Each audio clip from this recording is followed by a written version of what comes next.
সূরা ফাতিহা ৭ বার পরে পানিতে ফু দিয়ে বাড়ির চারপাশে পানি ছিটিয়ে দিলে কি হয় জানলে আপনি অবাক হয়ে যাবেন। অনেকেই সূরা ফাতিহা সম্পর্কে অবগত নন। সূরা ফাতিহার ভিতরে শেফা রয়েছে। সূরা ফাতিহাকে বলা হয় উম্মুল কোরআন, কোরআনের মা বলা হয়। অর্থাৎ কোরআনের ভিতরে যা কিছু আছে আল্লাহ পাক রব্বুল আলামিন সম্পূর্ণ সারাংশ সূরা ফাতিহার ভিতরে আল্লাহ তাআলা ঢুকিয়ে দিয়েছেন। সূরা ফাতিহাকে বলা হয় শিফা মিন কুল্লি দা, সকল রোগের ঔষধ। এবং সূরা ফাতিহার ভিতরে অনেক বরকত আছে। এবং সূরা ফাতিহাকে বলা হয় দোয়া, দোয়া কবুলের জন্য সূরা ফাতিহা কিন্তু আপনি পড়তে পারেন।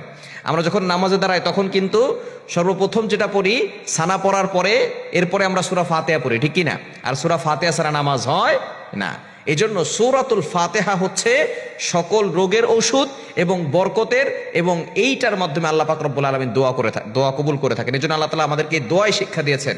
আলহামদুলিল্লাহি রাব্বিল আলামিন, all praise is due to Allah, সমস্ত প্রশংসা আল্লাহর জন্য। আর রহমানির রহিম, he is the most merciful, তিনি হচ্ছেন রহমান, তিনি হচ্ছেন দয়াময়, তিনি হচ্ছেন দয়ালু। মালিকি ইয়াউমিদ্দিন, he is the owner of the day of judgement, তিনি হচ্ছেন বিচার দিবসের মালিক। সুতরাং এই সূরাতুল ফাতিহার ভিতরে আল্লাহ পাক রব্বুল আলামিন সবকিছু ঢুকিয়ে দিয়েছেন। এই সূরা ফাতিহার আল্লাহর প্রশংসা করে এরপর আমরা দোয়া করি, ইহদিনাস সিরাতাল মুস্তাকিম, দোয়া করি না আমরা আল্লাহর কাছে দোয়া করি, ইয়াকা না'বুদু ওয়া ইয়াকা নাস্তাঈন, ইহদিনাস সিরাতাল মুস্তাকিম, আল্লাহ তোমার ইবাদত করি, তোমার কাছে সাহায্য চাই।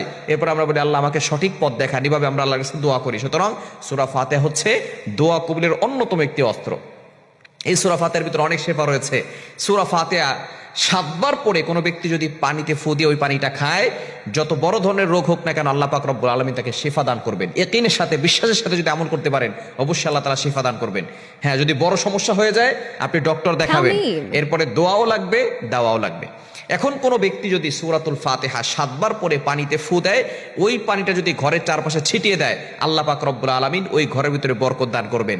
এবং ওই ঘরের ভিতরে আল্লাহ পাক রব্বুল আলামিন অসুস্থতার নিয়ামত দিবেন না, আল্লাহ পাক রব্বুল আলামিন সুস্থতার নিয়ামত দান করবেন। কোনো ঘরের ভিতরে যদি কেউ অসুস্থ হয়ে যায় তাহলে কিন্তু আস্তে আস্তে সকলের মন ভেঙে যায়। দেখবেন অনেকে ব্ল্যাক ম্যাজিক করে, জাদুটোনা করে, কুফরি কালাম করে। ঘরের যে মেইন অর্থাৎ সন্তানদের মাকে দেখা যাচ্ছে অনেক সময় ব্ল্যাক ম্যাজিক করে, কুফরি কালাম করে। আর মা যদি অসুস্থ হয়ে যায় ওই ঘরটা একেবারে ধ্বংসের দ্বার প্রান্তে চলে যায়। মা সুস্থ থাকলে মা রান্না বান্না করে, সন্তানদের দেখাশোনা করে, তাদেরকে স্কুলে পাঠায় অথবা মাদ্রাসায় পাঠায়, স্বামীর দেখাশোনা করে। অর্থাৎ মূল মেইন হচ্ছে ঘরের, সে হচ্ছে ওই সন্তানদের মা। তাকেই অনেক সময় ব্ল্যাক ম্যাজিক করে, কুফরি কালাম করে নষ্ট করে দেয়, অসুস্থ করে ফেলে। সুতরাং সূরাতুল ফাতিহা যদি আপনি পানিতে ফু দিয়ে ৭ বার পরে পানিতে ফু দিয়ে পানিটা ঘরের চারপাশে ছিটিয়ে দেন আল্লাহ পাক রব্বুল আলামিন সুস্থতার নিয়ামত দান করবেন। পাশাপাশি সূরা ইখলাস পড়তে পারেন, আয়াতুল কুরসি পড়তে পারেন, সূরা ফালাক, সূরা নাস এগুলো পড়ে দিতে পারেন। তবে সূরা ফাতিহার ভিতরে কিন্তু শিফা রয়েছে, এটা আল্লাহ তাআলা নবী সাল্লাল্লাহু আলাইহি ওয়াসাল্লামের মাধ্যমে নিজে জানিয়ে দিয়েছেন। সূরাতুল ফাতিহা শিফা মিন কুল্লি দা, সকল রোগের ঔষধ।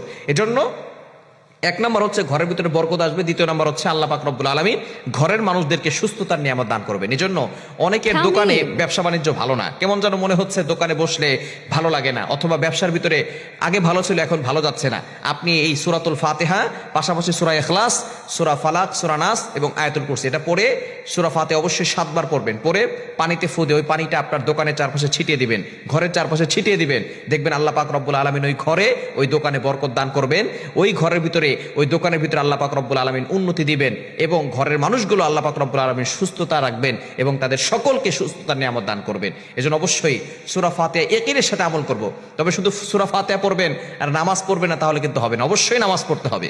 নামাজ হচ্ছে সবার আগে, ৫ ওয়াক্ত নামাজ মাস্ট বি, আপনাকে পড়তেই হবে। আপনি নিজে পড়বেন, আপনার সন্তানদেরকে নামাজ পড়তে বলবেন। কেননা নবী সাল্লাল্লাহু আলাইহি ওয়াসাল্লাম জানিয়ে দিয়েছেন ৭ বছর বয়সের সময় সন্তানকে নামাজ পড়া শিখাও, ১০ বছরের সময় সন্তানকে নামাজের জন্য শাসন করো, পিটাও। এজন্য সন্তানকে ১০ বছর বয়স, এখন সে বালেগও হয় নাই, তখন নবী সাল্লাল্লাহু আলাইহি ওয়াসাল্লাম বলছেন তাকে নামাজের জন্য শাসন করতে। এজন্য নামাজ পড়বেন, এরপরে আমল করবেন। অবশ্যই আল্লাহ পাক রব্বুল আলামিন আমলের ভিতরে আপনার ঘরের ভিতরে বরকত দান করবেন এবং আল্লাহ পাক রব্বুল আলামিন সুস্থতার নিয়ামত দান করবেন।